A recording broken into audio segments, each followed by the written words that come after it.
Greetings, gamers. Welcome to Season 5, Episode 4 of Rho Pi Gamma, the Gamers Podcast. I'm your GM, Byron. Of course, with me is my co-host, Howard. See, you even forgot it this time. I almost screwed it up. Greetings, everyone. And joining us today are actually three of our fellow gamers. Actually, specifically from the Epic game that Howard and I have been mentioning that we really need to talk about, but we actually had a session last night, so thankfully. So we've got Miri, our actual Rho Pi editor, who we actually had a couple episodes ago, so welcome back, Miri. Hello. And we also have our friend from the South, Matt. Greetings, denizens of the internet. Actually, I believe Matt has been on the podcast before. It's been a while. Yeah, you interviewed me like 2 years ago. I think it was like seriously like right before we got I got married to my wife. Yeah, that sounds about right, give or take. And I know she's been on the podcast quite a few times, and she's joining us once again. We got Puff. Hello, everyone. Yay! Yay! And thanks to Google. Is the minion. So what? You didn't introduce me as the minion. Well, that's also because Liz is no longer the co-host. I mean, I guess you are still technically my minion, but... Actually, that would have been 3 years ago now. Yeah. Yeah, I think it was about Season 2. Probably, I think. And I was about to say, thanks to Google Hangouts, we're actually having good quality sound with this many people on. Huzzah! Heaven forbid. So, okay. Google Hangouts. So what? I said, thank you, Google Hangouts. Yeah, I know, right? Someone in the podcast on the team mentioned using this some time ago, and it took a while to trickle over. I'm not going to point fingers and name names, but one member of this podcast has been advocating this for some time. You know what? You can just hush. I bet it was Puff. I fear change. All right. Oh yeah, it was totally me. Totally Puff. Yeah. Byron never listens to me. Nice attempted deflection there, Howard. So, anyway. Shopping trip or Epic Game? Shopping trip or Epic Game? You call. Well, I guess we could start you off with what you've been doing in gaming, so go with the shopping trip. Yes, oh, the other than of course the Epic Game, which you're going to talk about, shopping trip. So yeah. I run a one shot with my cousin Ricky, who we had on the podcast, who is awesome, and I'm doing a Star Wars Jedi game, Cradle to Grave. Started when he picked up when he was 4 years old, and I'm going to take him all the way through the fall of the Jedi to the end of his life, which will be violent. Anyway, which actually, this game, when I heard about it, inspired me, and I actually want to play in this as well as run something like it, but continue. So anyway, he is currently with his master, and he wants to be a Jedi Shadow, so I'm doing all the missions are Shadow-oriented. They're infiltration missions and things like this, and so he's doing a lot of stuff that other Jedi would normally not do. He's currently working with a Bothan former spy / assassin who had previously attempted to assassinate him, and now they're working together. Because that makes total sense. Well, his master threw her into a black site prison, left her to rot for a year, then they pulled her out and gave her an ultimatum, so now she's helping him infiltrate the Hutts via shockboxing, via the Bounty Hunters Guild. He's actually just got into the Bounty Hunter Guild, and he joined the Crimson Nova, which are the Jedi hunting faction of the Bounty Hunters. So he is a Jedi working for the Jedi hunting Bounty Hunter faction, which is kind of cool. Awkward. Yes, I know. I don't want to. It's totally awkward. Anyway, so they left there. They're going on their first mission to infiltrate Kessel, and they land on just a shadow port, no-name shadow port, and the Bothan chick's like, all right, here's 10,000 credits. Walk down that block. Go grab your armor and get back here. I'll meet you in 4 hours. Perfect, like could not be simpler. Just go down to the corner, grab a gallon of milk. I'll meet you back here at the ship. We're good to go. Those are always the runs that have the worst problems, aren't they? Yep. So he straps on his blaster pistol, pockets the credits, and jauntily walks down the ramp and starts walking. The first thing he has no idea where he is. He's looking around. He's a bit lost. So I roll gather information. His gather information sucks. So he's kind of like staring at like signs with this like vapid look on his face. And a street urchin comes up and offers him to help him. He's like, okay. And so the street urchin leads him where he wants to go. And the street urchin pats him on the back, says, well, have a wonderful day, and then scampers off. So he walks into the store. Okay, so he's already been robbed. Yes. He walks into the store, and he's talking to the person behind the person, like, what do you want? The guy, and he's like, I need this. And the guy's like, look around. So he goes and pulls some boots and pulls the armor, because his armor got melted during the last mission. And he piles it all on the counter, and he's like, the guy's like, well, that would be 6,150 credits or whatever. He's like, okay. He starts reaching for his cred stick. No cred stick. Not only does he not have a cred stick, he has no comm link and no identification. And the dude behind the counter is like, well, sucks to be you. And he's like, I'm not going to hold this stuff for you. And Ricky's character's like, fine. So Ricky's character's a bounty hunter. He's been training as a bounty, even though he's a Jedi. He's been training as a bounty hunter for the last year. So he goes out, and he starts to hunt for this kid. And actually, he's smart. He fumbles around a little bit, but finally figures out. He goes back to the place that he started, finds another street urchin, uses affect mind to get the kid to give him some information. And the kid reveals, the other street urchin reveals that the one that robbed him hangs out at this one dive bar. So, being smart, he goes to the dive bar and he walks in. He sneaks in. He tries to walk stealthily. Of course, he completely blew that roll. So the kid sees him coming a mile away. The kid runs out the back door. So he's looking around the bar, can't find the kid. Finally, I have him roll gather information. He flubs that, so he gets thrown out of the bar. So he decides to take a post outside the bar across the street to wait. And I emoted that there was a group of people at the bar looking in his direction and laughing. Apparently the kid's friends, when the kid saw him coming, he ducked out the bar, and the friends watched him bumble around the whole bar asking stupid questions, laughing at him. No clue what's going on. So he's standing outside the bar now. The kid's long gone. Kid's gone home. So he's standing outside the bar, and I say, how long are you going to wait? He's like, I'm going to sit here for an hour. I'm like, fine. So about an hour later, I'm like, well, about an hour later, that group of people comes out, still laughing, very drunk, and they disperse, each one heading off in a different direction. They just finished their bar crawl. And he's like, oh, okay. He's like, is there one separate from the group? I'm like, yeah, there's one old dude. He'd be pretty soused. And so he's like, all right, here's what I'm going to do. Is there anything around that I can use to trip him up? And I'm like, dude, this is a shadow port. You're in an alley. There's debris everywhere. He's like, okay. I'm gonna roll this can and get the old man to trip. I'm assuming he was going to help him up, and then, whatever. Anyway, so I'm like, roll it. And give me a stealth, because, you are trying to hide the fact that you're a Jedi. 2 nat 1s. Oh. So, nat 1 on his use force, nat 1 on a stealth check. He goes, so I guess I don't actually use the force. I'm like, nope. In this case, you actually use it, but you use it too well. Instead of gently rolling something under the old man's feet, he tries to pull a piece of detritus from a pile, and it gets stuck. So he applies a little bit more force and shoots this thing out, taking the old man in the leg and breaking his leg and dashing him on the ground. So the old man is screaming because he's been nearly dismembered.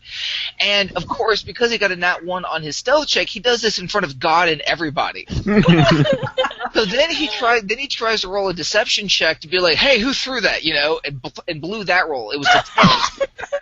And at this point, he's like, screw it, and just runs. 2 hours into the shopping trip, he goes back to the ship and he calls his partner. So now his partner, who's a competent spy assassin, has been spent the last couple hours shopping for the first time in a while. She's got some shoes and she's got some new clothes, and she's actually having a really good day. And then her comm link beeps, and it's the ship's comm. And she's like, what the hell? She picks it up. He's like, yeah, I got robbed. And they took my credentials and my comm link. Oh, and I also nearly killed an old man with the force. I got seen by everyone on the station. So now I'm hiding out in the ship. Can you help me? And she's like, are you freaking kidding me? So she goes back to the ship.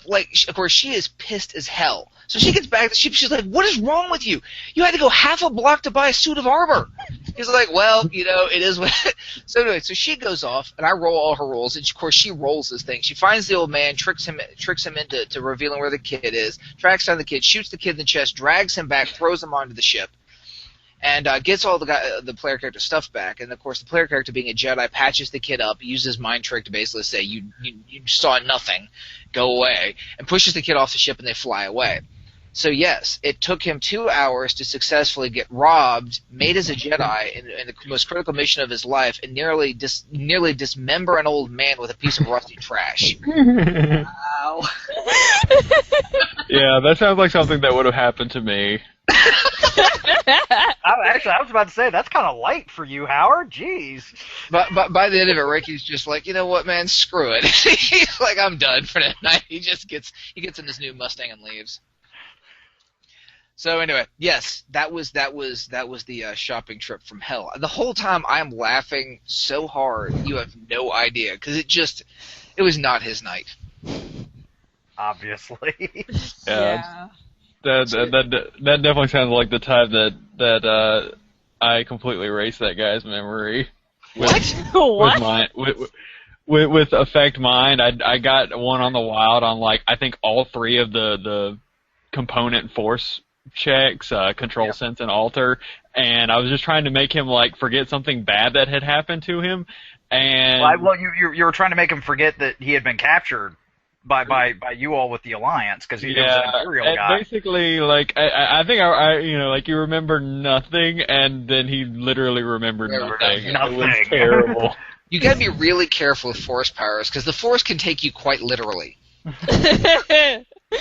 Yeah, actually, I remember Matt felt like really freaking bad. I mean, he even looked at me. He's like, "Dude, not cool." And I was just like, "Hey, man, 3-1 house. What do you want me to do?" Yeah, I think I was really. I kind of had a feeling that was coming, but I was just like, I was looking at the dice. I was thinking more of the dice, like, really, dice, really, you're gonna do this to me. I have a picture floating around somewhere. I'll probably send you. Maybe we can post it on the page or something. But it's a friend of mine who was rolling. I can't remember what he was rolling, but he rolled like 3 nat 1s in a row. And he took a picture of it because he used different dice, and it's just and he's like, "Yep, not my night. I'm quitting." Hey, do you want me to use that as the episode picture for this episode of the podcast? If I can find it. Actually, I was gonna have you use the new.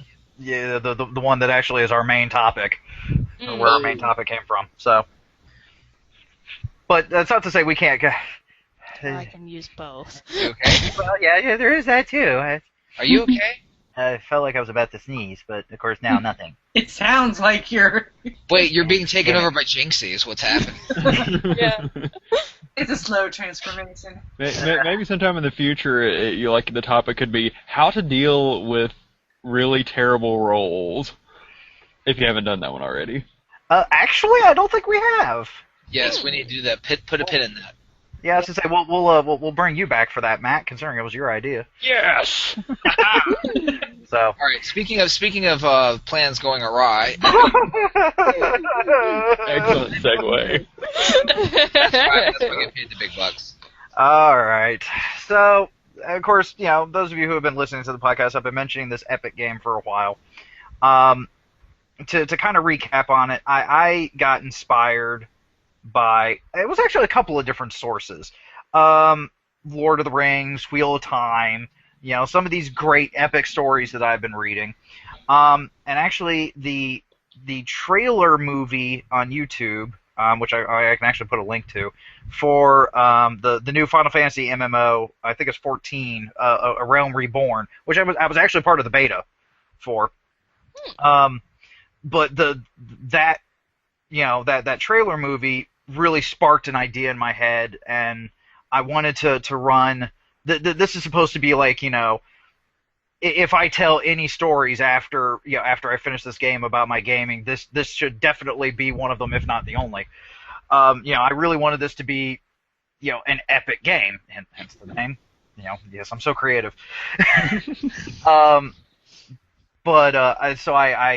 And of course, as I've mentioned before, I handpicked the players, Matt, Howard, Miri, and Puff being 4 of them. And of course, Howard has reinforced this, on a couple of occasions, but I know I definitely picked the right people for this. So that's kudos to all of you. Thank you. I'll pass that along to my other half. Yes, and of course, my other half is 5 feet behind me, but probably with her own headphones in. But anyway, so and basically the general gist of the idea is that I created a brand new world, and had it to where 1,000 years ago, a really powerful red dragon made a pact with a demon, became a demonic red dragon, therefore becoming more powerful than any of his peers, and ruled the world in pretty much chaotic hell on Earth for the span of at least a couple of centuries. But then they developed a ritual to bind him, basically because he was too powerful. No one could challenge him. So they developed this ritual to bind his power and to basically gimp him enough to where they could take care of him. But the taking care of part didn't work the way it had originally been planned. So they just kind of reinforced the binding and shoved him in basically swept him under the rug and attempted to forget about him. Well, 1,000 years have passed, and he's starting to break free from his bindings. And the player characters, again, these four being four of the six, have been kind of chosen by the gods to do what they can to either redo the binding to keep him where he is, or to see if they could figure out what went wrong with the part of it about killing him and actually do the ritual again, bring his power down, and then actually try to slay him. And it's like any game, we have been fraught with scheduling issues. If there's one bane of my existence, I have two banes of my existences when it comes to basically anything I try to do, and that's scheduling and technical errors. This podcast is no different. True that. So, so I mean, we haven't been playing as regularly as I would like. But we've been fitting games in, where we can, and we've made good progress. I mean, overall, you all have pretty much been following the outline that I created for the game, and I actually created a full outline beginning to end, so I know every step of the way. You all have added a few steps here or there, but I'm fully cool with that, so long as it still is going in the same direction. You kind of went like A, B, B, A, B, B, B, C, C, D, E, which is, which, like I said, is fine. What was that, Mary? I get the feeling that our trip to the Golden Empire was like going from A to C and then back to B again. Nope. Actually, that was right on schedule. Excellent. I actually anticipated and rigged it to make sure you all went to the Golden Empire first. So. See, this is why GMs are smart. Yes. Well, and I actually kind of leads into the main topic that we're gonna get into later on. Mm-hmm. Foreshadowing. Yes, I will, but I'm not done yet. No, of course not. You haven't gotten to the fun part. So now, when I was originally coming up with this thing, I was a little torn as to what system I was going to run it in, because I was still working on, of course, as anyone knows, I'm the D6 Nazi. Yep. But I didn't have things. This is when I was just starting to rework the D6 system, which is my personal project that I've been working on, that I've alluded to here or there, and again, I don't remember how much I've actually said, but I've been working on streamlining the D6 system. There, I've said it. And so I consulted Howard, and I was just like, what system do you really think I should run it in? And he's just like, well, what are the options? And I was like, well, I mean, I could do D&D, but if I'm going to do D&D, I might as well do Pathfinder, because in my opinion, Pathfinder is better than Fourth. Is what Fourth should have been. Agreed. And I was like, and I can do D6. I mean, I could do I think I mentioned I could do Fate, but I still wasn't fully as comfortable with Fate as I was with Pathfinder. And he asked about the D6, and I'm like, well, I've still got a lot of work to do on that one. He's like, well, then don't do that. Do with what you're comfortable with, especially with what you're trying to get out of this. So I was like, okay, I'll pick Pathfinder. I started everyone off at about 8th level because, I wanted you all to be powerful, but not, overly powerful. Little did I know. So apparently I have discovered a bit of a flaw in my strategic thinking as a GM, especially with the Pathfinder system, and that is coming up with challenging encounters. Now, when I say challenging, this gets some people confused as to what a GM usually means by challenging. Some people think when a GM says challenging, he means beating the shit out of the players. That is not what I intend. When I mean challenging, I go by actually the rules of the challenge rating from 3.5, and actually in essence Pathfinder's version of it is that a challenge of appropriate rating of the character's level. So therefore, if you have a group, it's an average of 4. If you have 4 player characters of say 8th level, then a challenge rating 8 should be a decent challenge for the group. It should take about 1/3 of their resources, 1/3 of hit points, ammunition, spells, expendable items. It should take about 1/3 of their shit. Which is why you do about 3. You do about 3 of those in a gaming, in the in-game day, and then they have to rest and recuperate and get ready for the next go. Apparently, I haven't quite figured out this system properly, and the thing is, I've been following Pathfinder's SRD as they explain, doing the whole XP thing, putting it together to get a challenge.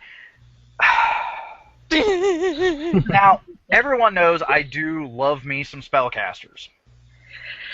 Yep. And I think part of the problem was that I have been putting spellcasters up front, when they really should be back behind spell slinging, behind a wall of other shit. Yes. That has been I realize that has been an issue. However, not every encounter has had spellcasters, and well, let's put it this way, folks. This group has pretty much pasted anything I've thrown at them. Yeah. We Except do for not the very have- first encounter, which was more there was too much crap, and we pasted it, but it just was slow going because of how much there was. Yeah, We yeah, do the actual... not- We do not have a single reoccurring bad guy up until last night. And that's because I had to specifically rig the main NPC of this encounter so that he could get away without the PCs chasing his ass down and running him down like a frickin' wounded gazelle. Byron, how many times do I have to say, I'm sorry, dude, I did not mean for that to happen? It's You- funny you that you would actually- even use that wounded gazelle metaphor given Allison's character being Exactly. flying. Yeah. What she did to Kayla. Oh Well, my but God. it's something I learned in a Pathfinder game I ran with my group up here, and the physical group that I run games with up here. I gave them an encounter. They went up against a werewolf. They were first level characters, so I knew it was going to be kind of challenging. And he was tearing them a new one. Like, he dropped one player. Another player had risk of being infected with lycanthropy. And so I was like, okay, I'm going to pull him back before he kills the group. And unfortunately, the group took me pulling him back as, oh, we've got him on the run. Let's run his ass down. I'm like, he's like 2 rolls from killing you all, and you're chasing after him, and they're like, yes, and I'm like, fuck me. That's when you let him die, dude. That's Yeah. Well, actually, they ran him down, and they actually were able to defeat him. They didn't kill him. They actually were able to they were, because one of the player characters was doing subdual damage, and they were actually able to take him down. Huh. And capture him. So I was like, all right, hey. But then I told him afterwards, I was just like, he was trying to run so I wouldn't kill you all. They're like, hey, if it runs, we chase it. And I'm just like, and I was looking back to all my previous GM experience, and I'm like, players are kind of, like that ooh shiny when it comes to a running enemy. Actually, that brings up. When my turn comes to discuss it, I have to mention something that we talk about in our convention gaming panel. You'd be interested in. Okay. So I specifically actually rigged this guy. I made him a strong enough spellcaster to where he had contingency and teleport. I'm giving this away to the players because they didn't actually know what really happened, how he got away, but I'm telling now. So he had contingency set up to where when he got to over half his hit points gone, he'd instantly teleport back to his laboratory. I kind of figured out of game that's what had happened, but So, So- Byron, Continue. how many hit points did he have left? Well, he had about 96 some odd to start with. And that's with me maxing out his hit points, Yeah. his hit dice, which in Pathfinder, a wizard gets D6, not D4. Yeah. So I just gave him 6s in all of them. And now he was a 14th 14th level spellcaster, I think. 14th level wizard, necromancer. Before you continue, Oh lord. please, What now? please tell us how much smack was being talked about how this guy was gonna last. Yes. Please, please. Tell No. us. I'll get to that. I'll get to that. Okay. I'm laying the scene here. So, now actually, when I originally statted this guy, he was 17th level, and could start casting 9th level spells. And I'm like, okay, if I do this, he will kill everyone because. Well, no, I'm not kidding because if the initiative worked in his favor, which it didn't initially, it didn't actually, but if he got off a one Whale of the Banshee, you all would have been dead. Just flat. Unless you made the fortitude save, and even then. So I was like, I don't want to TPK these guys, so I brought him down at least, there was one spell I wanted him to use. So I brought him down at least powerful enough to be able to cast that one spell, which was like a 6th level spell, I think. I had another spell rigged up to where he was going to summon up some ghouls and a ghast. It was like a ghoul army. It's a necromantic spell. You basically just like throw powder on the ground and like a ghast and up to like 1d4 plus 1 ghouls show up. And that was going to be like his first or second spell that he was going to cast. Plus he had a captured ghost of like this legendary warrior that was like literally he was phased in the wall beside him, about ready to come out. And I had this all set. I was like, okay, this is going to be great. This is going to work. And now, granted, the player characters also had a bit of a buff. There was the headmaster of the Wizards Academy with them, who is a 20th level diviner, and he had some buff spells. He had some buff spells ready to just in case. So I was like, okay, let's start this off. Roll initiatives. We get the initiatives. The necromancer's like fourth or so in line. I'm gonna interject here and talk about how for about a week and a half Byron has been talking about, I have finally come up with a recurring villain. This one's gonna get away. You guys are so gonna, finally I've come up with a challenging encounter. I am totally ready for this. This is going to be an epic battle. We are going to start this off with an epic fight. And she ain't lying. Like I had planned out what round by round what spells he was going to cast, his actions he was going to do. Same with the headmaster. I asked some of the other players to at least handle the rolls for some of my monsters, just so I could focus on this shit. And as Puff also mentioned, the player characters, of course, started joking. They're like, we're going to kill this guy in one round. I mean, it's just the way it usually works. There's all this smack talk about how great he is. We're just going to nail his ass. And I was like, nah, it ain't going to happen. I'm going to interject here. Allison specifically, foretold that this was going to happen. Allison was just like, we're going to kill him. This is going to happen. You might want to, do something more. Like she outright was like, you might want to do something more. Well, and you might want to be sure. Well, now, granted, it was the dice that, in the end, really did screw me. It wasn't just you, Howard. It was the dice because, again, initiative-wise, being a 20th level divinator, the headmaster went first. And so he cast a buff spell. Then Miri, who's the bard in the group, went second. And so she started her bardic singing, which of course buffed everyone. And then it was you, Howard, wasn't it? That is correct. Yep. And actually, Howard was tied with the spirit that was in the wall.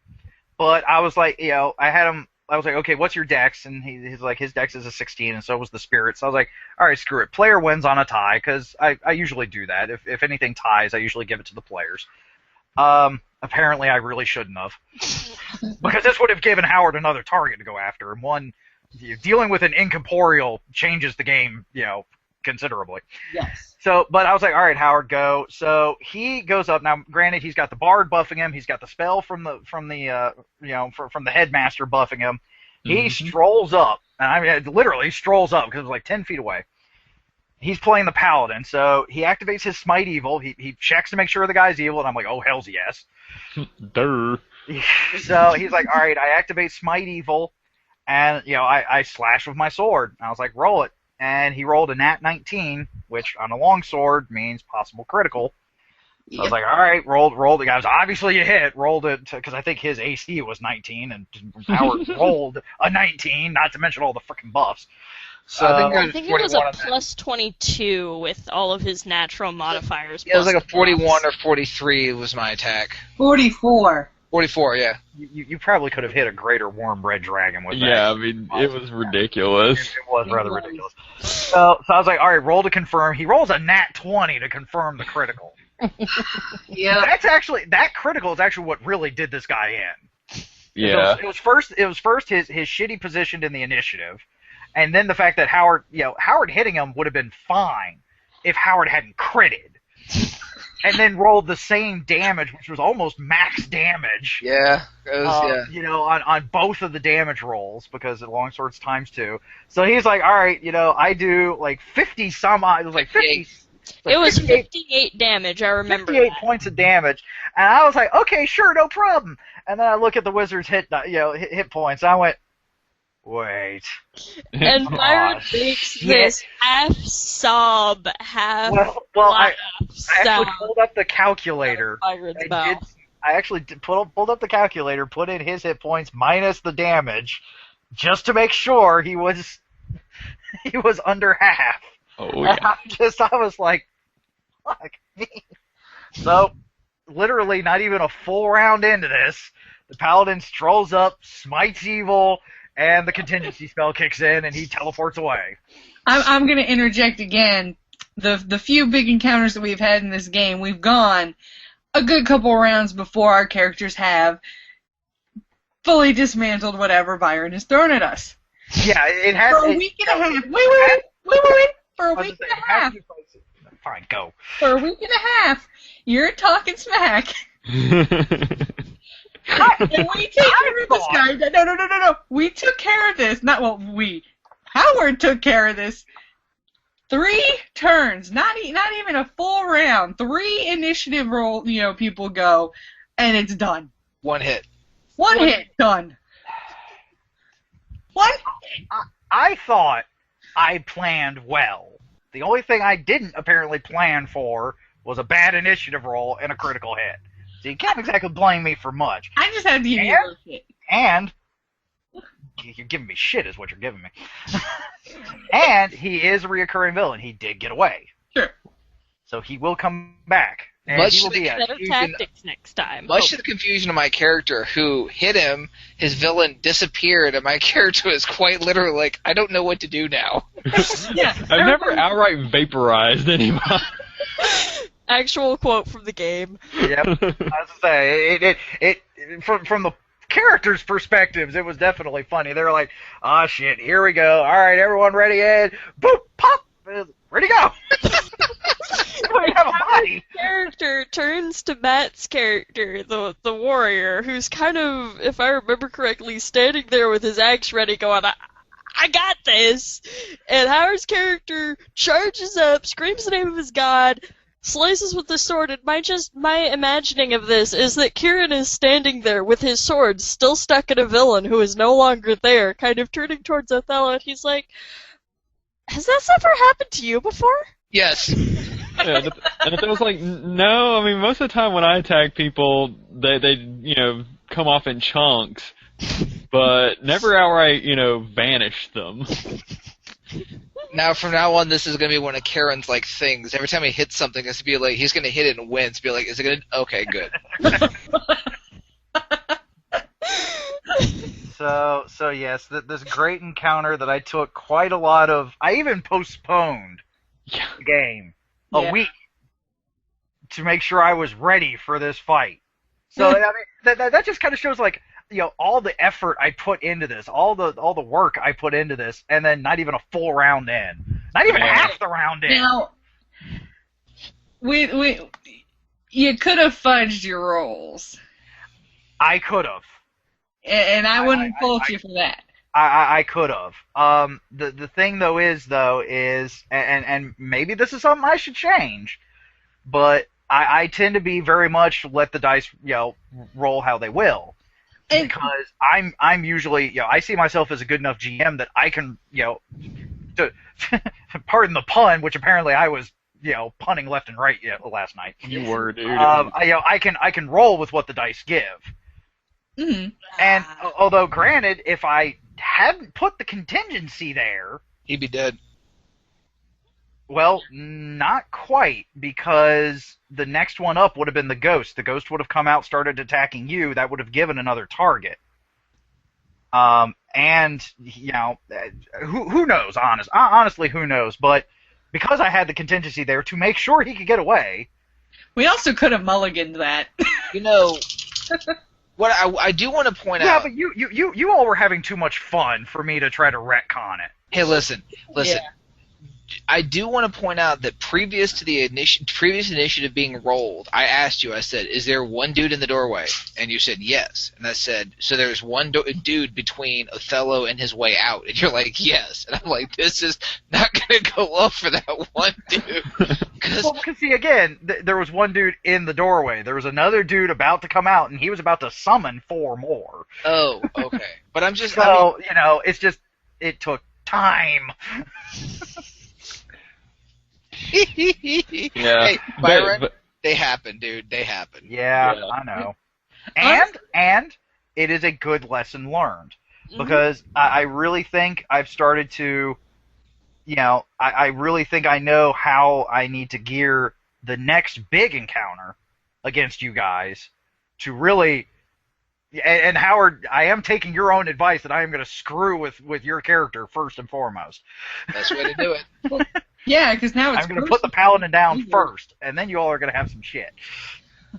And then, Othello's going to come up and cleave the next guy in half. Exactly. We still got Othello. That is, my firewall. That is okay. It's called the 1-2 punch for a reason. So, but yes, I was. And again, like I said, I mean, it was obvious you all were enjoying it. Although I felt such heartbreak over this happening to all this work that I put in. The fact that you all were enjoying it made me enjoy it. So that's part of the reason why I'm just like, fuck it, all right. And hey, the thing is you can still put that work to use in in the next encounter too, so it's not wasted. I have an NPC. I have 2 NPCs set, ready to go to throw back at you. Byron, do me a favor. Do me a favor when we face up against the Necromancer again, knowing what happened to my character, because he's going to find out about it, obviously. Yeah. Please have him cast that same spell type stuff or have an artifact on some of his minions so that when we hit them, they vanish. Just screw with Kieran, because Kieran will be like, fuck! Whoosh! Why does this keep happening? Have it trigger on lawful good attacks, and Karen will go crazy. Well, that's better than the baleful polymorph I was thinking about. It would be hilarious. Pop, woof, stop doing that. I'm gonna be honest, because now, like Howard is saying, you have the opportunity to fuck with his character, so you have that, and. Yeah. I think story-wise, it worked really good because, you have this wizard that, his minions hadn't been summoned and everything previously, so you could infer that he was maybe a little bit too cocky about how he was going to handle us. Yeah, he was. And then, I was cocky, which is why he was. And then all of a sudden, it worked. You've got this necromancer, this evil necromancer working for a demon evil dragon, and all of a sudden there is a paladin of the god of light charging toward him, screaming the name of his god and cleaving him in twain with this holy fire sword. And the necromancer I can see him just going, I was not expecting that. Yeah, pretty much. He was like, Kieran came running in. He was just like, all right, yeah, bring it. Give me your best shot. Nope. Well, I'm now bleeding, standing in my office. Shit. I don't really know how much this plan was thought out. Did not think his cunning plan all the way through. I did. I just wasn't expecting the critical. But now it makes the wizard, have a personal kind of vendetta against Kieran. Not only that, but again, he ain't stupid, so he is going to really prepare for you guys next time. Listen, I don't know who was more confused in that moment, the Necromancer or Kieran, to be honest. Kieran. Probably Kieran. Have you ever, when you're playing with a cat with a little like laser pointer and they pounce on it, you cut it off, and they open up their paws, and they look at you with that look on their face like, what the hell just happened? Yeah. And that's kind of the look Kieran had. He had no clue what he had just done. Poor Kieran. Oh my goodness. Better than Othello vaporizing someone with the power of his glare.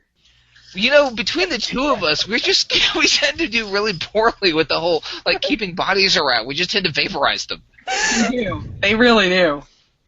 It saves on cleanup. Yeah, because you have the almighty dustpan. Exactly. Even if they're not completely vaporized, just sweep up the ashes. I remember even, like, I was talking to someone, I don't remember who, had, like, brought up having them have some object that you all obsess over, and I'm like, oh no, they already have done that for me. Yeah. With the frickin' dustpan. So shall we move on to our main topic now? Yeah, I wanted to interject one thing very quickly. Sorry. Again, if you haven't done this already, you might also use like how much work do you actually put into NPCs as a topic for a show as well. Yes, please God, yes. Yes. Yeah, we could. I hope someone's making a list. We could record this session and listen to it later. We're already recording. That was the point. I'll make a list for you. I don't think it's necessary. So. Yes. Anyway, so, as for the main topic, there is a group on Facebook, a role-playing group that I've liked and am following, and I think Puff is too, because she oftentimes will put up the same stuff I see on the group as well. Yep. And they posted up something that I was like, wow, I mean, it was like so deep, even I was having issue wrapping my brain around it. So I posted it up to the private group that we have for the Epic Game on Facebook, and I was like, guys, what do you think? And it's a quote from Gary Gygax, the father of modern roleplay. Actually, the father of role-playing games, pretty much, period. And the quote is thus: "Role-playing isn't storytelling. If the dungeon master is directing it, it's not a game." I'm just going to let that sink in a little. Role-playing isn't storytelling. If the dungeon master is directing, it is not a game. And I understand it now, but when I first saw it, I actually didn't think I was reading it right, because I was like, this is confusing as hell. Because, to me, role-playing is storytelling. But what the point I think he's trying to say is, role-playing is usually cooperative storytelling. It's between the GM and the players. And what he's getting at specifically is when a dungeon master is basically trying to railroad a game to on a plot. He's got the story worked out in his head, and it's and he wants it to run a certain way, and is basically trying to strong arm or railroad or pull by the horns the player characters into working it the way he wants. But I liked what everyone else was really talking about it too, and that's the main reason why I actually invited you all onto the podcast today, was so that we all could discuss this. So don't everyone talk at once. I think we should do it by rounds like everyone else does. So one person give their opinion, the next person go on. So starting with whoever started talking. How about ladies first? I would say that. well, I happen to have the distinction, if I can call it that, everybody else seems to think it's a big deal, of role-playing being in the family. So I think I can go first, sharing a little bit of my opinions and some of the wisdom that I've heard from my dad, whose game mastering goes back, oh god, probably to the beginning of the hobby. And that is that railroading, I think there needs to really be a balance between the GM directing the story and the players directing the story. Because obviously you can't have the players just deciding, willy-nilly, to go off the rails, although that can make a fun game, when players start like, I'm gonna shoot the ambassador in the head. You're going to what? I'm going to shoot the ambassador in the head. But at the same time, the GM can't be forcing the players. If the GM wants to write a novel, the GM should write a novel, not run a game. Yeah. Mm-hmm. And, my dad always says, though, that nothing happens in the game that the game master doesn't want to happen. He should always have a firm control over the direction the story is going to keep it from wandering off into too many side paths or quests, so that the players do eventually end up where the GM wants them to go. It's got to be a question of subtlety. Yep. Yeah.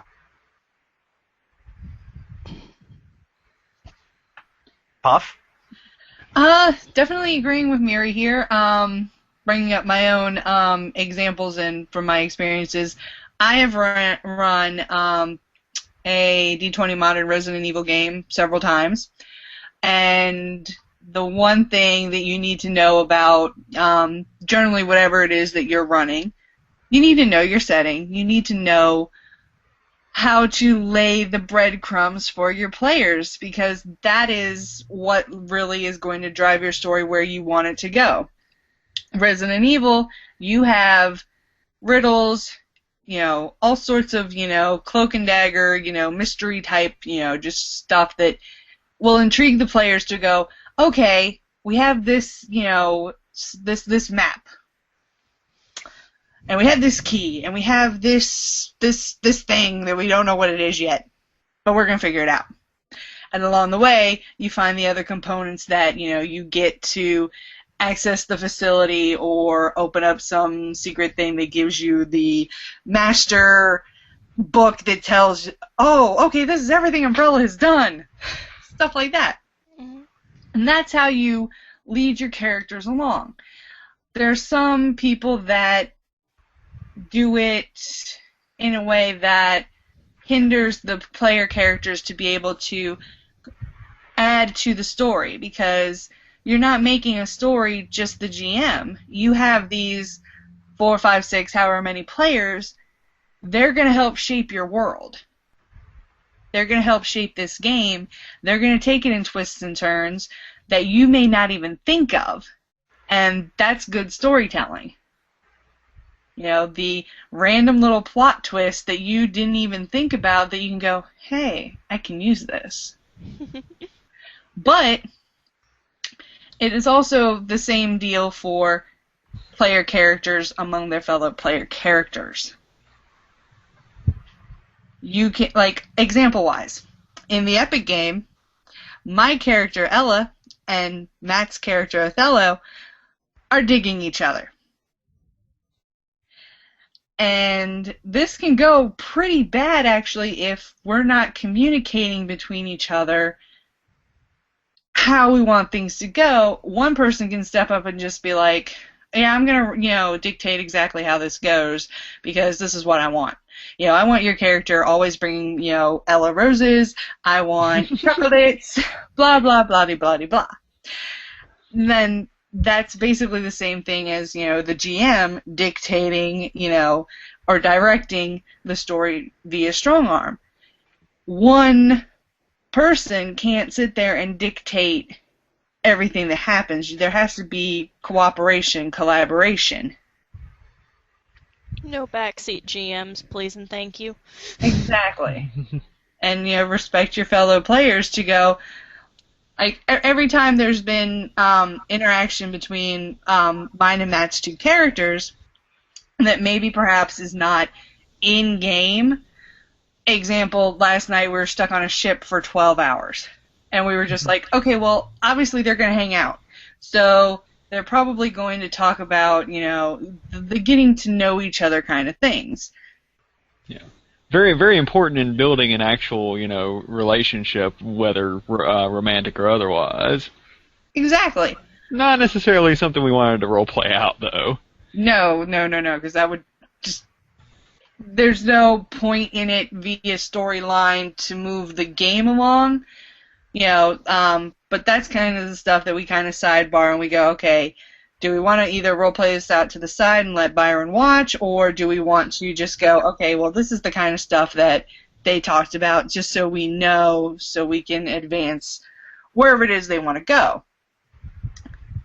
But the point is that we both sit there and say, how do you feel? Does this work? Blah, blah, blah. It's not just me going, oh, well, I'm the girl, so I'm going to decide that blah, blah, blah, blah, blah, blah, blah. Or Matt's going to decide, oh, well, Ella should, totally just already be in bed with him. Stuff like that. That's not how, that's not how we're working it. We're actually being collaborative, which is how you're supposed to be. And I think I'm done. All right, Matt? Okay, well, I guess I'll build in slightly different directions, kind of based on my my comments on the thread on our Facebook page. That, yeah, I mean, it's a collaborative experience, and Puff even said, like, it's the GM should respect the player's ability to contribute to the story, and I think that is really important, that the players be able to really impact the world that they're moving around in, like their choices actually matter to the storyline. And sometimes as a GM that means, making alterations to the story that you want to tell, to incorporate the player's vision as well.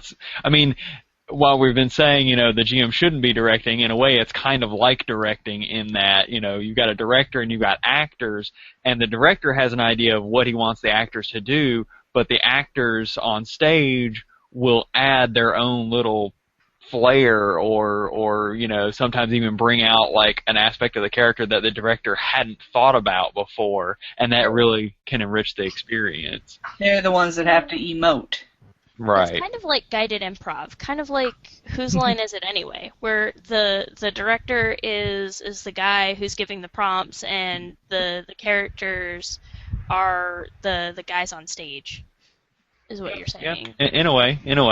But and by the same token, I will say that the players need to try to respect the GM's vision as well, in that, if the GM says, hey, I want to tell a story, and it gives a theme as political intrigue, he shouldn't build a tinkerer character who has no aptitude for political intrigue.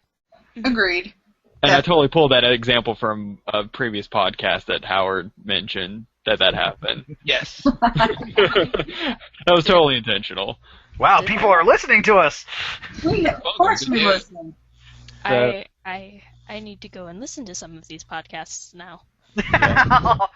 I went on kind of a binge, actually. I listened to like 4 or 5 in a row the other night. Did you enjoy? I did. Yeah. I would enjoy debating with you, Howard. You have a keen intellect. And anytime you would like to discuss things, I'll wax philosophical. And thank you for quoting Star Trek there, Matt. Yes. Yes, I love you guys. Is it my turn? Believe so. I have a different take, and actually I said this in the written post that I put up. I have a inherent issue. Okay, first let's step back. Military is my background. Byron and I met in the military academy. I've worked for the military. I've gone to military academy. My family are military. I was raised in a very militant environment. So I see the world in a very military type sort of way, which colors everything that I do, and I fully admit that.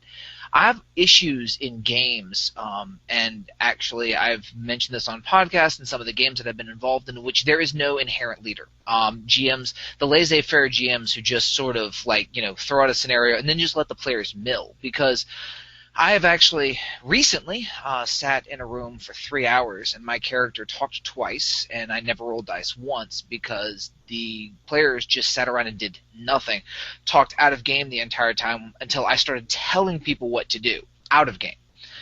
So this idea that there is no, the GM isn't there to direct things, it bothers me because most games don't have an inherent leader. Things like, for example, Legend of the Five Rings, one system I love, inherently has a leader. One player character is almost always in charge, which allows a certain amount of focus because, you know, everyone, it's kind of like on a pirate ship. Everyone gets to vote, but there's still a captain. I like that style of play because it lends to the direction. Anarchy does not work, and anarchy in games doesn't work either. And if you have a game in which everyone is on an equal playing field, like our game, we're all technically speaking equals, there's no inherent leader. Each one of us has skills. Each one of us leads in particular environments. For example, Tass on board ship. We all call her captain. Why? Because we don't know what the hell we're doing. Yep. Like, I'll crash the stupid thing. Water, land, air, it doesn't matter. I'm going to run us into rocks. In the air. Yeah. Which is possible in this game. Yes, it is. Yes. On the I legit had Othello take ranks in Profession Sailor. Oh, when you Nice. leveled up? Yeah. Nice. Nice. For that reason. You know, and the truth of the matter is on the battlefield, Karen respects Othello's knowledge of strategy and tactics as much as his own, if not more in some cases. Different styles of fighting, but, you know, when it comes to lore, you know, he goes to the bard. When it comes to magic, he has a plethora of people to choose from. But there's no leader to the group. And without a stated director, without a stated leader, sorry guys, my wife and my dog are here. Without a stated actual leader, it falls to the GM to then fill in that role with Game Master NPCs. Mhm. And, you know, in a lot of my games, and as Byron knows, a lot of my games, I will actually just tell the players, hey, this is the leader of the group. This is your officer. This is the leader of this band. This is the caravan leader. This is the psychic, whatever. And it's not about railroading, though. See, again, it's a collaborative effort. Everyone has a part to play. It's improv. The players and the GM. It's a give and take. Players give story ideas. The GM responds to it. And I've always said in my games, you may do anything you wish to do as long as you're willing to suffer the consequences of your action, just like in life. Which I think is one of the reasons people respond to my games is because you can do whatever you want. You can tell your commanding officer to screw off and just walk away. Of course, you're going to be court-martialed, imprisoned, and possibly executed, but that's your choice. Mm-hmm. Same thing as in life. But this concept where I worry when people say, when I read that, you know, I'm like, I understand the spirit. The spirit is, this is a collaborative effort. This is not one man, you know, it's not one man's story. This is every man's story. But on the other hand, when I read it, it concerned me in that the idea that player characters pretty much just do whatever the hell they want to do, and you have 5 special flowers in a room all, you know, telling their own tale and running in different directions. And as each of you have stated, if the GM isn't able to manage that, subtly direct, use game design theory to guide the players in the direction that he wants, then all you have is a muddled mess, chaos, and it ends up not being fun for anybody. It's fun for about one session, but after 3 or 4 sessions when nothing's gotten done and everyone's just sat around in the bar and talked all the time and no event has occurred, no combat, no action, what's really the point? I'm going It's to like a vampire LARP. I'm Yeah. going to interject, and I think that the quote is only signaling out one specific type of GM. Byron, if you remember AIW, there was someone we went to school with who his style of GMing was he literally led you on a leash. Yes. Yes. Yeah, I know who you're talking about. I I didn't believe know that you that- guys knew my ex. no, Wow. Like, were there actual, like, leashes involved? Because that's kind of weird. No, but Well, he was, hey, different kind of role-playing, guys. We don't need to talk about that on this program. no, we don't. As much as people confuse it whenever I mention, yeah, I do role playing, they're like, oh. They're like, we don't need to know I'm like, that. no, tabletop, dice. I'm like, Yeah. oh, okay. but I once had somebody tell me that I was boring because isn't that the only reason that people do roleplay? Yes. Of course. That is, in fact, true. back to the topic. Please. Puff. The quote to me is signaling out those people that are literally the overbearing, you know, control freak GM. Because, all right, think about it. If you're in a game where I'm literally spoon feeding you every inch of this to get you to do exactly what I want, no deviation, no creativity from your part. This is not a game. This is me making you live my story. I think Puff's hitting on something here in terms of it all. It's also outlining like the player's responsibility to contribute. Yeah. If I may. It's your cast, dude. You can do whatever the hell you want to do. Well, after hearing everyone's intake, and I agree with pretty much all of you, and looking at the quote again, I really think the word usage is off on the quote. I agree. It really shouldn't be if the dungeon master is directing. It should be if the dungeon master is dictating. Yes, that is yeah. Because when I hear, go ahead. Thank you. when I hear director, as Howard said, his background colors, how he deals with things. Same with mine. I've been in drama. I've been in plays. I've been in productions. Not exactly, big ones or anything. I mean, we're talking about local kids groups, but still, I'm really into movies. I've dabbled a bit in that as well. Thanks to AIW. So when I hear director, I hear someone who's pretty much the GM, someone who's got a story in mind, but can't flesh it out himself, which is actually kind of me. Because like I think it was Miri who said, if you want to write a novel, just sit down and write it. Don't do it through an RPG. I come up with really good stories, but I can never flesh them out. I need other people to help me flesh them out. It's one of the reasons why I've never finished a full novel. Or if it's like, hey, I've got this really good idea, but I know these other creative people that can make it better. Let me tell it through that. Whereas dictating, reminiscent of dictator, and giving diction and whatnot in the sense of just, this is how it's going to be, da da da da da. So I really think the word usage, it would be better if it was, and also like what I said with the first line, role playing isn't storytelling. I was like, well, to me it is. It's just cooperative storytelling. So the word usage could be. I think that's what was mainly confusing me initially when I first saw it, was just the fact that the word usage was off. Yes, Mary. I suggest that we change the quote around. I mean, obviously we can't change what Gygax actually said, but that we change the quote around so that it reads, and I play the bard, so I play with words a lot. So that it reads, role-playing isn't writing. If the GM is scripting, it is not a game. That does make a lot more sense. Yeah, that is. I mean, there are probably hundreds of ways we can reword this to get the message across, but that's definitely a good one. Yeah, because if I might interject again, the way I objection! Objection! Overruled. Wait, did I just overrule myself? Yes, you did. Okay. Anyway. I didn't have to do a damn thing. Go ahead. All right. When I'm getting ready to run a game and everything, obviously I'm excited about it because it's something that I want to do, but at the same token, I'm running this game for players. It's not just something, for me. If as Mary has said, if it was just me wanting to do something, I'd write a novel. I'd do something else that's just that. I'm inviting these players to come take part in, something that I am, creating, and therefore I want to give them enjoyment through it too.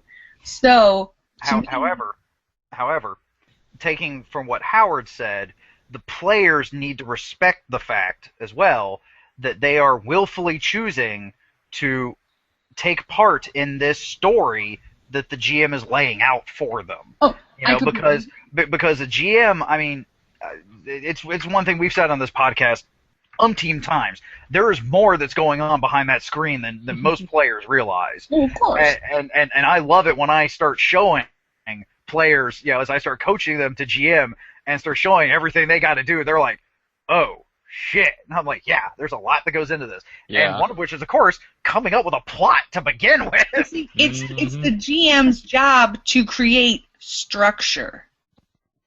It Yeah. is the player's job to fill that structure. Yeah, I Does mean, that make sense?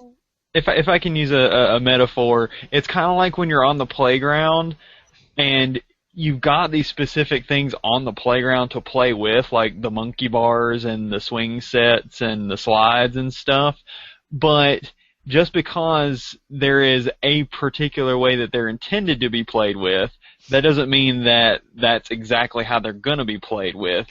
All right, I'm going to sound like a complete dork here. Who the hell was on the swing set pretending they were in an X-wing? Come on. Me. I used my sofa. Not didn't next pretend- wing, but you know, I pretended airplane, a spaceship, not really an X-wing, but a spaceship. Yeah, that works. So The okay. Enterprise for me. Yeah, I didn't get all right. I didn't get into Star Wars until after I didn't get recess anymore. Interesting way to put that. So Yeah, and I guess this kind of brings me to my, I guess, sub point in my response that to what Howard had typed about his point on the Facebook page is I think it's probably a question of like Iron Fist versus Velvet Glove and how much of one or the other that players need. Because some groups of players are a lot better at organizing themselves and driving the plot on their own, and some players need a lot more of that structure that Howard's talking about. yeah. Mhm.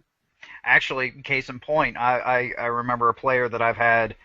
He actually specifically told me, he says like there needs to be a designated leader in the group when I'm playing. He's like, I don't mind if it's me, but if it's not me, there needs to be someone. Otherwise, I go off willy-nilly. And actually, there was a point in time he was annoying the out of me. But then he told me that, and I was just like, oh.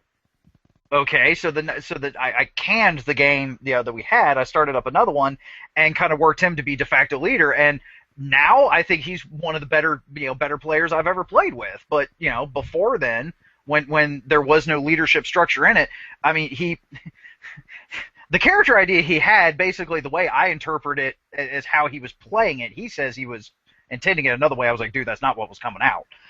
Was basically the character he was playing was schizo. I mean, was nuts.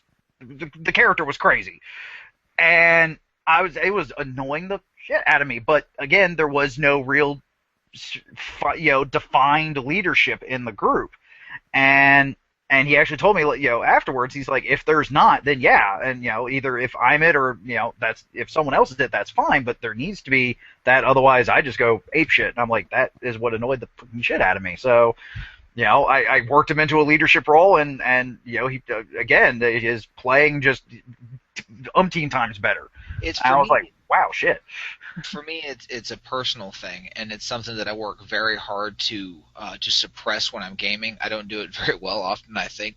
But if I'm sitting in a gaming group, and I hate it in Shadowrun. One of the reasons Shadowrun, I know I love the system, I love the setting, but most Shadowrun games are meant to generate stupidity, because if you have an elite special ops team that are doing a mission, there's going to be a leader. In every Shadowrun game I've played in, there isn't a leader, and it annoys the crap out of me because somebody has to make tough choices.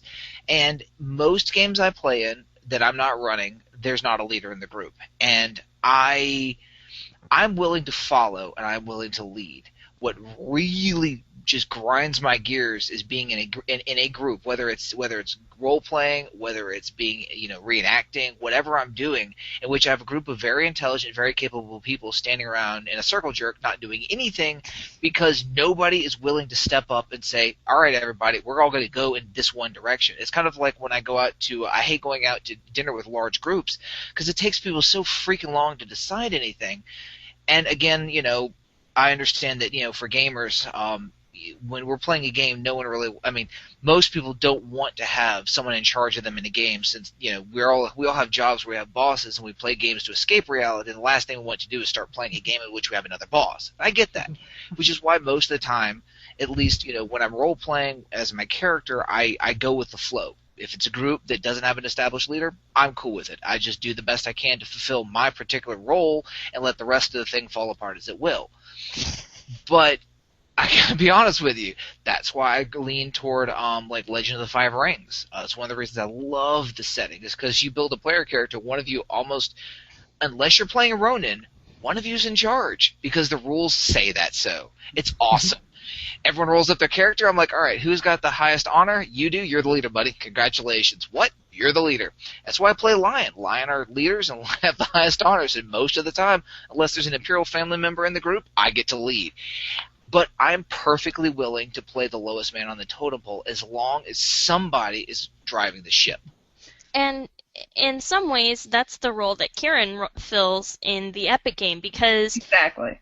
well, you say that Kieran is not the party leader because he defers to everybody else and has other people lead in the right situations. That's just what a good leader does, is a good leader knows when they don't know crap about the situation, and that's why they have advisors to tell them about the things that they don't know about, because they realize they don't know everything. I mean, the thing is with Kieran, he is royalty. He is a prince, and the rest of us are not. So the rest of us are going to, instantly look to Kieran to confirm, to blah, blah, blah. Or if Kieran says, I'm going to, leave, we're in whatever situation. We're on a boat. Cass is in charge because we're on a boat. I'm going to be over here doing my thing. Every time you say that, I think of Lonely Island. Sorry, keep going.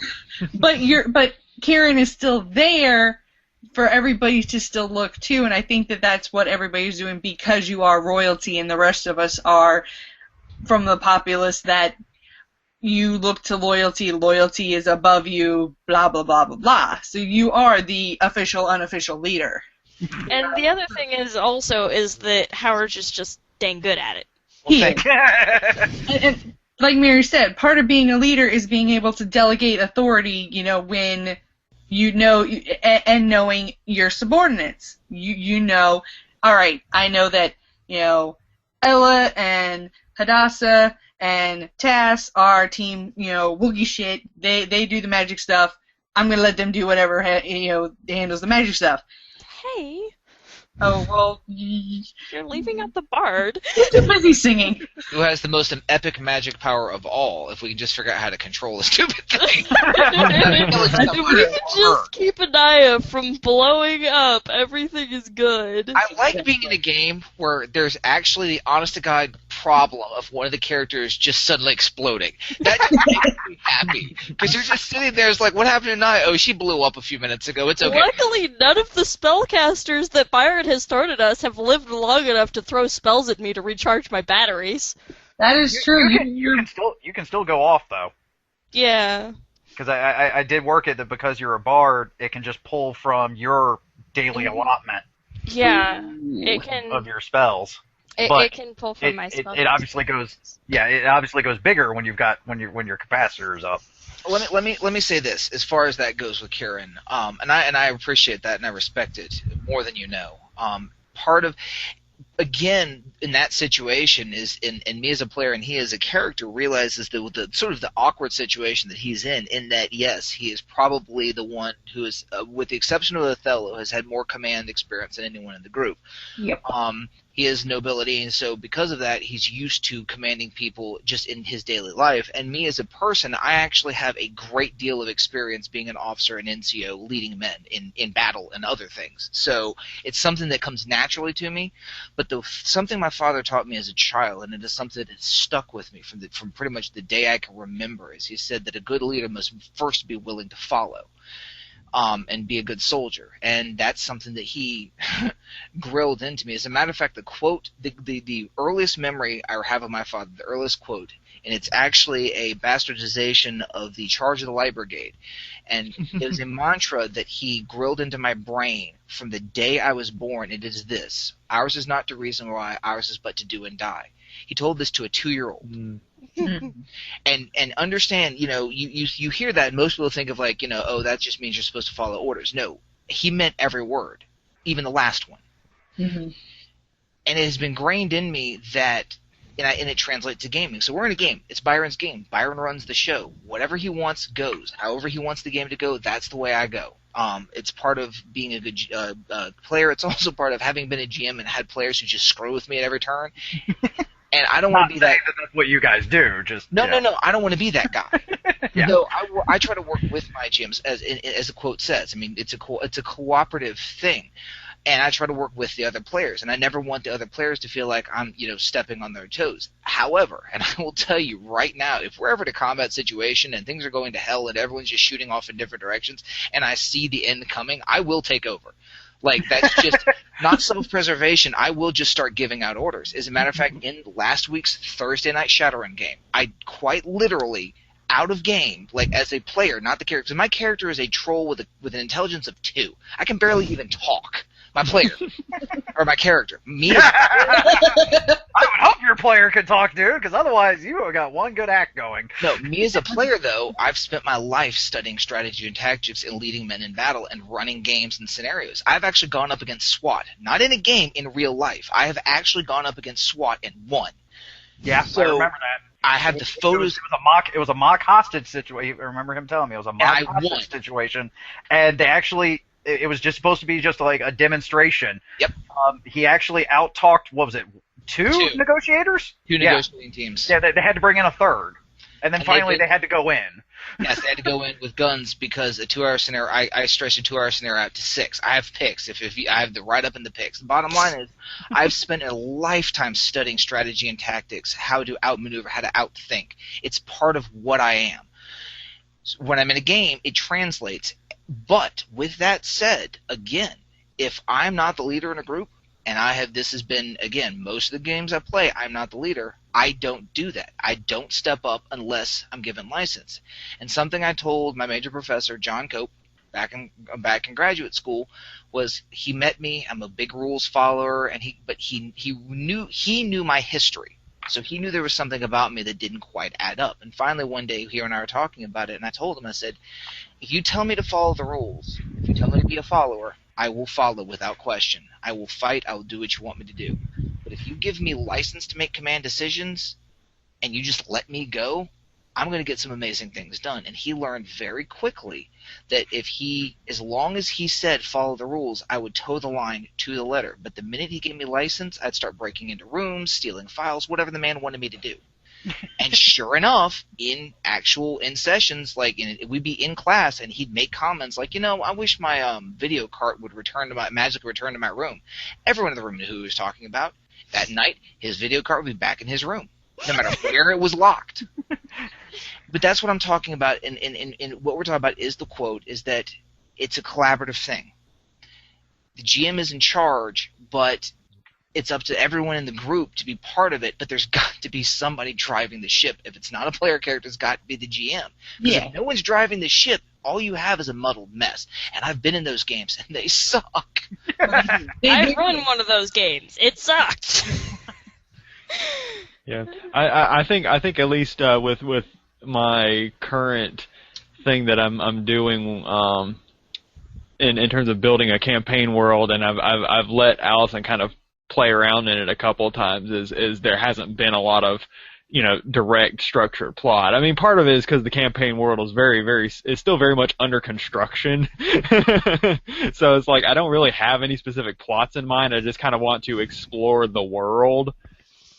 But there hasn't been a lot of direction, and it fell apart pretty quickly the first time, and it's stalled at the moment. Listen, dude, I totally understand that. Do you know the best way to build a universe is? Play in it. And actually, we talked about this podcast way back when. You might want to look up. What I meant talking about is color in the areas your players are in, pencil, and everything else. There's a Byron. We need to find that where we talked about building campaign worlds and link him to it so he can listen to that huge discussion where we talk about how to do just what he's trying to do. I can definitely try to dig through the archive and find out. Please. It might be something you guys might be interested in doing another podcast on, too. Hey, if you want to be part of it, you can do it. Most That's definitely. a very Add it to the helpful list. subject. What? Add it to the list. But and actually taking out of that, and I realize we're segueing, but at this point I don't really give a fuck. Okay, everyone in this group, I've heard you all say it, so I'm just gonna say it. Everyone in this group thinks that I run some of the best Star Wars games, that they've ever come across. Correct. Amen. Well, only. So technically, you also ran the worst one that I've ever been in. Oh, well. Just Jeez, to I make sure Dude, it I had a doesn't blast get in too the game. big. I'm just giving you a hard time. Thanks a lot, Matt. But one of the things that I constantly comment, especially when I'm trying to coach someone into GMing, like what I'm doing with Miri recently, and that is just the reason why my Star Wars universe is so good is because I've been running it off and on for, what did I frickin' figure, 16, 17 years now? 18 years? God. 17. Yeah. I've been gaming 18, so it's been 17 years. I mean, and Howard was there. It was the fact that we had 1 hour a day, 5 days a week. I still don't understand how we actually got anything accomplished. 45 minutes when you take into account everything else. Yeah, we actually only had 45 minutes a night. Granted, it was 5 nights a week, but 45 minutes a night, and we actually went through entire campaigns. I don't understand how we fucking did it, but oftentimes it was like, okay, I'm getting really tired of this. Howard, you run for a while. We'll come back to this later. And then Howard will run for a while, and then by the time Howard's like, all right, I want to switch. I was like, okay, I have no freaking clue what the hell I was doing again, so let's just do something new. We were constantly starting and running new games, and it was just that constant, just constant work on it, constantly running stuff, is how my universe molded itself to the apparent greatness that it is now. Mm-hmm. So, Proportion. Yeah. yes. I mean, and I will say this for reusing a given campaign scenario like that is, and tying in with what Howard was saying about coloring in where the players are, pencil in the rest, you run it enough times and the players go in enough different directions and everything gets colored in, or a lot of it gets colored in, and you have less pencil. Yep, and actually that was the whole purpose of my Broken Sword campaign, because in my Draco Tyrannida world, I had a small section of it colored, and the rest of it I had a map with, no names. And so I scattered the pieces of the sword all throughout the world to force myself to start building up the world as the players went to it, and it's getting there. If the campaign could ever last, granted the curse has been broken, but still, This is something that I lack, because most of the time when I GM, I'm playing in somebody else's universe, be it in the Resident Evil universe where I'm just picking another random city that, whatever is going to happen is going to happen, or my Transformers game, again, I'm playing in the Transformers world or the movieverse or, the real world kind of thing. But so I'm not really building a world per se. although I would beg to differ, considering that my current boyfriend has a Wikipedia page with God knows how many hundreds of articles that's based on a fan fiction universe that he's created in somebody else's world that he and his friends just kind of expanded on to the point where it got so big it basically is its own original world, which is kind of what happened with Byron. So I'd say that, depending on how you look at it, playing in someone else's world. Star Wars universe that everyone loves, there are a few key elements that fit the fact that it's Star Wars, but, remember that I actually try to stay away from the canon NPCs if I can help it. Most of the people you're running across are my own guys. He really does, and I enjoy having my players run into canon, especially if I'm doing Resident Evil. I enjoy throwing canon characters because there's always at least one or two canon pop-ups from the video games. If they're introducing new characters anyway, there's at least one or two. Transformers, same with that. You can't have a Transformers game without at least bringing in Optimus Prime and Megatron. Can I just say for the record that I just love canons in general, of any variety? Wrong canon, Howard. I'm sorry. I do enjoy canons too. Good. Yes. Yes. Let's just do the 1812th overture and be done with it. Yeah, but that's essentially. Whether you're really kind of building it from the ground up like you can do in some systems, or in other systems where you've got like an established setting and certain themes to play with, but you can build it in other directions to kind of play with it and create your own NPCs that fit the flavor. That's one of the beauties of gaming, is that it's like even the GM is sort of collaborating with other people who publish the material. That is Well, true. and it's like because I remember telling Miri and Puff this. If you feel really uncomfortable, like for example, running Star Wars, which they had actually said partially because of me, and I still think they would run great Star Wars games. Because when Liz, Setting. huh? I don't know enough about the setting to run a Star Wars game. You don't need to know that much. That's actually part of what I'm actually about to try to say. Mandalorians are awesome. That's all you need to know. But Liz was very iffy about running a Star Wars game at one point. But we found something. We found an idea that she could then twist the universe to her own.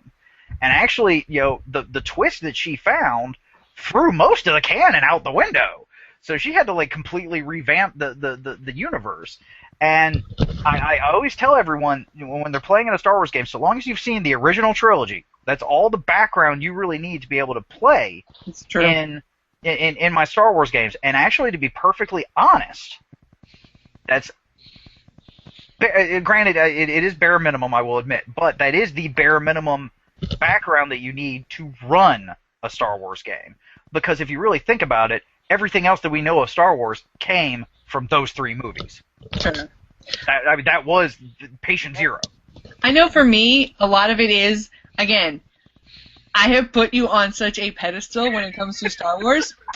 There is that intimidation factor. However, I do really want to run the idea that I had for Star Wars Power Ranger Jedi. Oh, God. I really want to do it. I think you should. I think it would be awesome, and I need players and a day to do it. And Byron, you're going to play in this? All right. Yeah. You want me to Yeah, run? I'm going to run. As long as I get to be the green saber, whose saber is actually also a flute. I am Can't not be interested. Tommy Oliver. Well, I can't say that. Let me play you the song of my people. So what? Let me play you the song of my people. I am totally okay with that. Totally okay with that. I've heard of some interest in custom lightsabers, even in canon, but of making one out of a musical instrument is definitely a new one on me.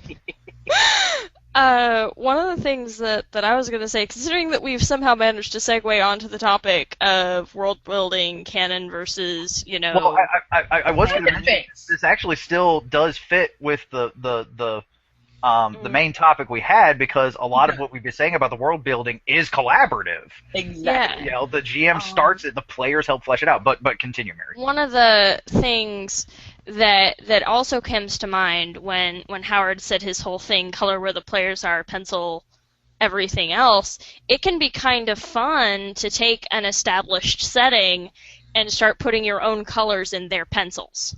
Oh yeah. Like, True. Oh, yeah.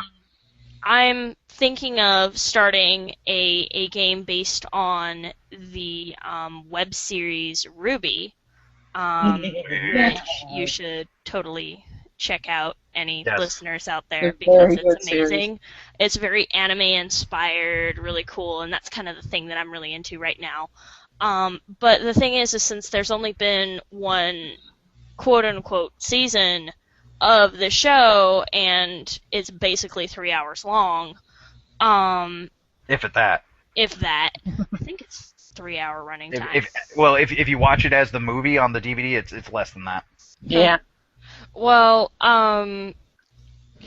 basically, it's they don't have a lot of information out. So one of my challenges as a GM, and one of the reasons that I've decided to use the Fate system, which really encourages collaboration between GMs and players as its main mechanic, is that I get to, and we get to, kind of work in and build the world from places where we don't even necessarily have, Pardon me.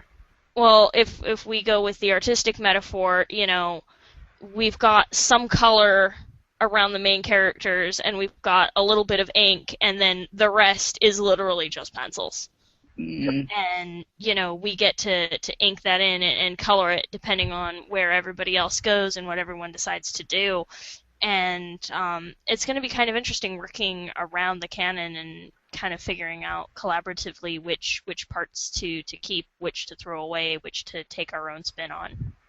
Well, let me throw up my own shameless plug here for Shintar. That's basically what he did. No, he had his established map, and he let us create our own little areas of his world, and so I created my little town of Estronaut, and I build everything I build around his established canon. But I get to play in my own little sandbox, and I'm creating my own little world within a world. A lot of fun. Mm-hmm. Yep. Yeah. I think we've kind of not really completely hit on this subject, but all of us, not to toot my own horn and the horns of the rest of you, we are all fairly well-established players and GMs. Mature, and we've all, for the most part, all of us, we know our shit and can do our shit. Yes. We have our times where, yes, we're going to be a little silly, a little fun, but we are by no means a bad GM or a bad player. And a lot of the issues do come when you have a bad GM or a bad player. Well, and again, that's kind of the whole purpose of doing this podcast, is to try to help others. So. Mm-hmm. And I was just saying that I think that, in a lot of discussions, me, for example, I'm damn lucky because I basically have you guys as my gaming group, and I've got a group of such amazing caliber that I don't even remember what it's like to game with somebody who's bad. I do. I do. Yep, been there, done that, still remember. Our now probably defunct Wednesday night real life campaign was basically the opposite of like everything we've been talking about this entire time in a lot of ways. Wow. It's just it's kind of aimless. Like if there is a plot, I played in the game for like a couple months. I have no idea what the actual plot was. It was basically a completely random series of events, it seemed, and it was just, part of it too was just it was pure hack and slash, so my character was literally nothing more than numbers on a piece of paper, so it was just a really unfulfilling experience, and part of me is kind of glad that it's not happening anymore. Sounds like the one session of the quote-unquote teach people how to roleplay game that I played with somebody who is trying to teach people how to min-max 4E.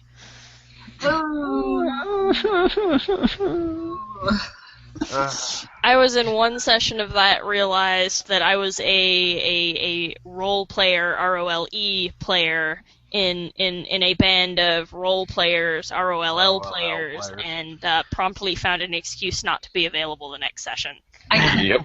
And then apparently the GM decided to try to teach everybody a lesson by total party killing them, and they had all min-maxed their characters so much that they completely destroyed his monster, and Ooh, karma's a bitch. Things apparently went downhill from there, and it didn't last much longer. They say that a teacher's greatest pleasure is when the student has surpassed them. I think that it did not apply in that case. Yeah. I know it sure as hell applied with Howard, considering how many times he's done it, but... Well, I really... Most of my style comes from you. Like, it really is. Our styles are so similar. It's one of the reasons why we trade NPCs, or we have in the past, specifically for Star Wars, for so long. Yep. You could, and actually, like, playing in your games, I can see where a lot of my... we diverge, obviously, because I'm more military, you're a little bit more narrative, but the bottom line is that it has the same seed. It's fascinating. Game style, like GMing styles, like who taught whom, the pedigree, you can see how different idiosyncrasies translated through. It's kind of funny to look at. It's actually interesting if you were to look at, like, Cyrus, who's the one that taught me, look at Cyrus's style and then look at mine, considering, overall, his is very much more slapstick funny, Yeah. The man can actually run a serious game. He just usually doesn't want to. So, whereas I'm usually like, I want Lotus Wars, but I get Slayers. and that is actually partially because of Cyrus's influence, because again, I mean, the whole reason why we're doing this is because we want to enjoy ourselves. We want to have a good time. And being silly is definitely an easy way of doing that. I went for Lord of the Rings. I got Monty Python. Yeah, that's another good one. That's another good. You know, I want Star Wars. I get Spaceballs. Yeah. Bringing that up, it's definitely very interesting because not only did Byron teach Howard, Byron taught me, and just kind of, you know, hearing how Howard talks about his games and how I talk about my games, there's some similarities, but yet we all have these, you know, really good different little styles to us, but we still have like kind of this underlining connection to Byron. Yes. Yeah. Foundation. Yes, the foundation. Mm-hmm. And it's kind of funny because like you guys are all like, yes, who was my master, you know, this person taught me, this person taught me, and I'm sitting here going, I guess that makes me some kind of scandalous polyamorous love affair. Okay, how is that? No, because Well, she came out of the listening to other people play. Well, I came from, you know, gaming stock, so my main influence would probably be my mom, who everything she knows about gaming was taught to her by my dad, who has, you know, also influenced me a little bit. Well, not everything she knows about gaming, because she met him through gaming, but a lot of what she uses as her philosophy for jamming comes from my dad, and then he influenced me.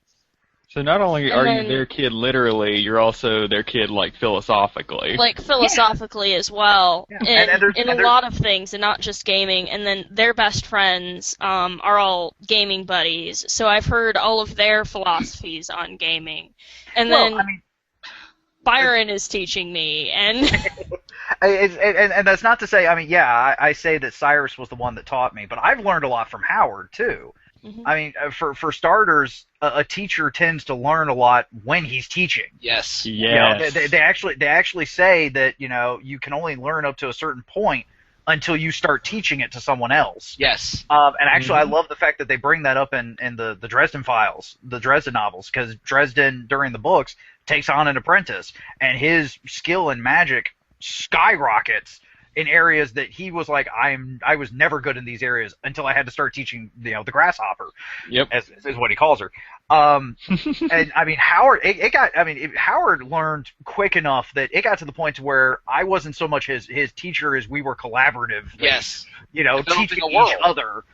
Yeah, we were teaching each other. So, I mean, you definitely have a slightly different aspect of it, Mary, but to be honest, I still say that you come from, you know, the history that the rest of us wish we could have. Listen. I have a perfect nickname, the Chosen One, because she was born from gamers into gaming. oh God, The final culmination of decades of experimentation. Yeah. You want me Just the to Queen ever That's Honor GM again? Please call me the Chosen One some more, because that is the one guaranteed way to embarrass me out of ever doing it again. I cannot hear the phrase "chosen one" without thinking of that movie Kung Pao. Yes. Oh, God. I am fortunate enough never to have seen that. Same here. I've seen bits and pieces, which is enough. It's one of those things you either think it's like the funniest thing you've ever seen in your life, or you think it's the stupidest thing you've ever seen in your life. Yeah. And sometimes both. Yeah. It's definitely stupid, but I love it. It's one of my favorites. All right. That's all I'll say on it. That's to say. That's really segueing. I was just gonna comment actually in terms of GMing styles. I think like I'm when it comes down to it, I think I'm largely self-taught. Really? Yeah, because I mean Well, the first. then you know who's actually been your teacher then? Is your players. Ooh. Yeah. Ooh. That's deep. I mean, he's absolutely right. I mean, that game, that Actually, lunar that's game that I wisdom. ran for you guys in Greenville was the first time I ever ran like in any serious capacity, for a group, and like, I mean, I was learning on the fly, you know, how to do things. You know what I always say, learn by doing. Yep. I read a lot of, you know, gaming advice columns too. I mean, I did do a little bit of that. Byron is my gaming advice column. And I Oh, remember man. I remember shooting some advice to Matt when he was running the Exalted game too. So Yeah. I mean, I definitely asked, and I mean, I talked to Nick about it because he'd run stuff as well. Yeah, I unfortunately wasn't familiar enough with the system or the setting, but GMing in general, because I remember, Matt, you were like, how would you handle this? I was like, oh, I could do this, this, or this, or this. And he was like, oh, okay. Yeah. I mean, and sometimes I picked one of those options, and usually just talking about it, bouncing those ideas around got my brain sort of Yeah. on track to where, like, okay, I don't really like any of the options that you laid out for me, but But it made you think of one that you did. yeah, basically. Yeah. And All you listeners out there, listen to this. The man loves to help. Email him. Yes. Make a comment. And if you got a question, ask him. He is there. I love how she's wrapping up the episode for me. Yeah. Yes.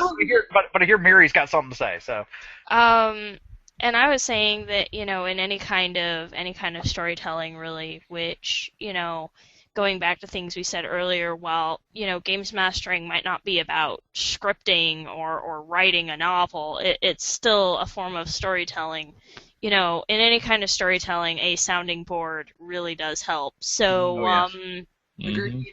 hey, honestly, hit me up with your ideas. I'm not a professional like Byron, but, hit me up, hit Byron up. honestly, You have to Miri, ask I don't think I've got much work on you left before you are. So Well, technically, you're not a professional regardless because you don't get paid. yeah, there is that too. I'm about to jump that gap. You jerk. I'm zeroing in, like seriously, like in negotiations. Hey, as soon as I finish my little pet project, I'll be hitting that too. But email Howard, but expect him to charge a fee. He better not charge me a fee, the jerk. No. He knows where his roots are, damn it. Anyway, as Puff was saying, because I think we have gone on long enough about all this, we've covered like 3 different things, which isn't a bad thing. Just it's kind of It's a funny. super episode. Yeah, apparently.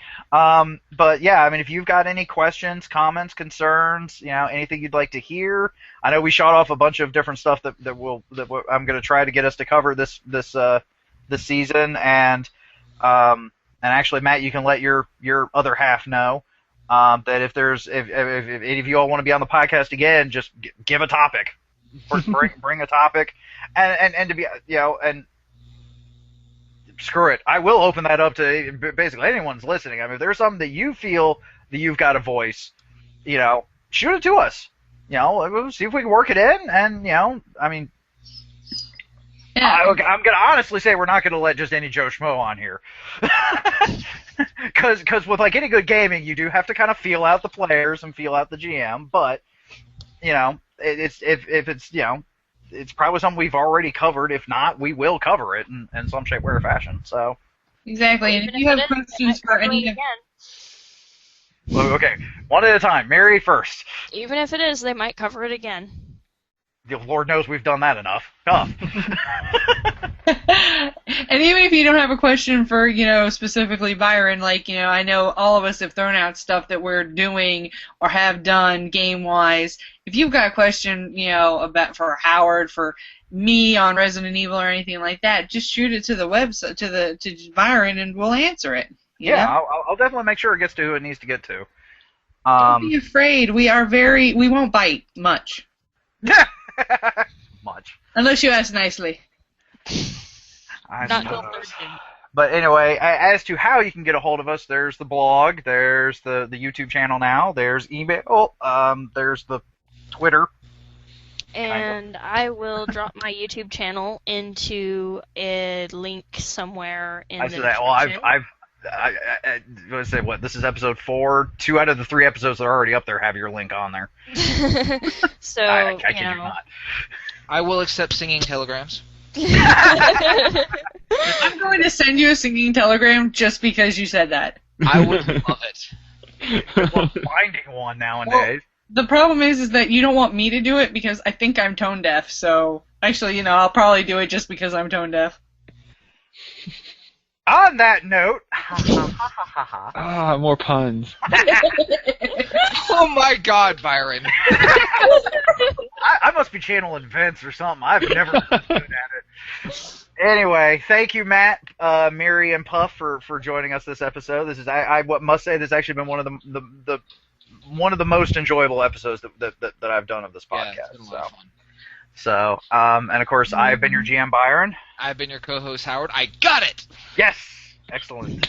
And just remember the motto of Rho Pi Gamma is roll high, play well, die hard. You know, one of these episodes, we actually got to go over the motto. Yeah, That was pretty good. we totally do. Yeah, we should. Yeah.